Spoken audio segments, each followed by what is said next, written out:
దుర్గపేట దండలో first list లో జరిగింది అవకతవకలు జరిగినాయి. ఫస్ట్ లిస్ట్ లో ఖచ్చితంగా అవకతవకలు జరిగినాయి. నిజంగా మీరు నిజంగా చేసినట్లయితే, నిజంగా క్షేత్ర స్థాయిలో అది జరిగినట్లయితే వీళ్ళకి రావాలి. వీళ్ళకి ఒక గుంట భూమి కూడా లేదు. వీళ్ళు ఫిజికల్లీ హ్యాండిక్యాప్డ్, వీళ్ళకి కూడా గుంట భూమి లేదు. మీరు నిజంగా క్షేత్ర స్థాయిలో జరిగినట్లయితే మరి వీళ్ళకి ఎందుకు రాలేదు? ఈ పథకం ఉన్నది పేదవాళ్ళ కోసం కాబట్టి పేదవాళ్ళకి చెందాలి. మాకు అవసరం లేదు.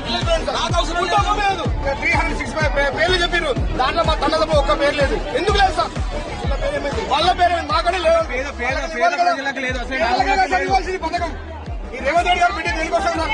గవర్నమెంట్ ముఖ్యమంత్రి గారు మాకు వీళ్ళ కోసంగా పెట్టింది. వాళ్ళకి ఇవ్వాలి కదా. అన్ని ఉన్న ఎందుకు ఇస్తాం సార్? 100 పేర్లు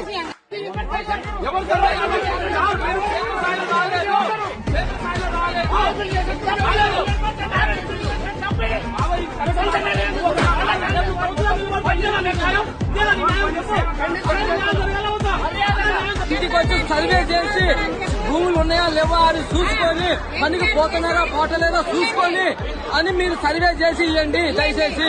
అంతే. లేకపోతే మీరు ఏడో కూర్చొని ఆఫీసులో కూర్చొని చేస్తే ఇక్కడ ధర్నాలు అయితే చేస్తాం.